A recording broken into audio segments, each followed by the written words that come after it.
बिस्मिल्लाहिर्रहमानिर्रहीम। अस्सलाम वालेकुम। आज हम बनाएंगे कॉफ़ी क्रीम कैरामल डेजर्ट। ये डेजर्ट किसी भी मौके के लिए बहुत बेहतरीन है, स्पेशली जैसे कि अब ईद आ रही है। बिस्किट के ऊपर कॉफ़ी कैरामल कस्टर्ड की लेयर, उसके ऊपर चॉकलेट की टॉपिंग इसके मज़े को दुबाला करती है। तो आइए शुरू करते हैं। इसके लिए हमें चाहिए 200 ग्राम बिस्किट। इसमें हम शामिल करेंगे 100 ग्राम पिघला हुआ मक्खन। हमने यहाँ पे मेरी बिस्किट का इस्तेमाल किया है। आप चाहें तो किसी भी कैरामल बिस्किट जैसे कि कैंडी बिस्किट हैं, इनका इस्तेमाल कर सकती हैं, वो भी बहुत मज़े के लगेंगे। इनको अच्छे से मिक्स करेंगे और फिर पैन में डाल लेंगे। अगर आपको हमारी रेसिपीज अच्छी लगती हैं तो इनको ज़रूर लाइक करें, सब्सक्राइब करें और बेल बटन को दबाना ना भूलें, क्योंकि इससे आप हमारी रेसिपीज सबसे पहले देख सकते हैं। किसी भी चीज़ की मदद से बिस्किट की लेयर को अच्छे से सेट करेंगे और फिर इसको 10 मिनट के लिए फ्रिज में रख देंगे। और हम तैयार करेंगे क्रीम कैरामल। उसके लिए हमें चाहिए 4 कप दूध। इसमें हम शामिल करेंगे 4 table spoon cornflour, 2 packet cream caramel, 1 table spoon coffee और 1 कैरामल का पैक जो कि क्रीम कैरामल के साथ ही आता है। इन सबको अच्छे से मिक्स करेंगे और फिर आग जलाएंगे। इनको दरमियानी आंच पर इतनी देर तक पकाएंगे जब तक कि ये कस्टर्ड की शक्ल इख्तियार कर जाए।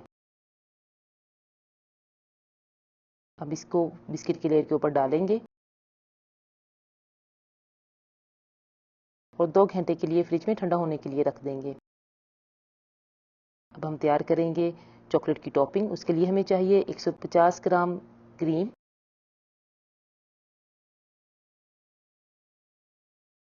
इसमें हम शामिल करेंगे आधा कप चॉकलेट चिप्स।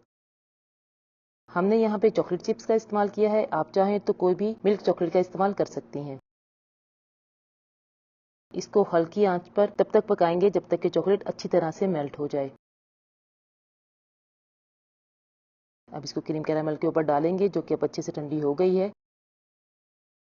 हमने जो रेसिपी बनाई है वो 8 से 10 लोगों के लिए काफ़ी है। अगर आपके पास ज़्यादा मेहमान आ रहे हैं तो आप यही रेसिपी डबल करेंगी तो आप 18 से 20 मेहमानों के लिए डेजर्ट तैयार कर लेंगी।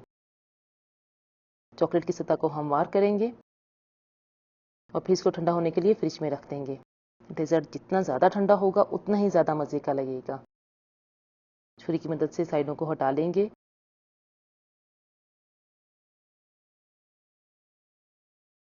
इसको काट लेंगे। हमने यहाँ पे चॉकलेट टॉपिंग का इस्तेमाल किया है, आप चाहें तो कोई भी टॉपिंग का इस्तेमाल कर सकती हैं। इसको ठंडा ठंडा सर्व करेंगे। उम्मीद है आपको आज की रेसिपी पसंद आई होगी। अगर आपको हमारी रेसिपीज पसंद आती हैं तो इनको ज़रूर लाइक करें, अपना फीडबैक हमारे साथ शेयर करें। आसान रेसिपीज़ को लाइक करें, शेयर करें, सब्सक्राइब करें।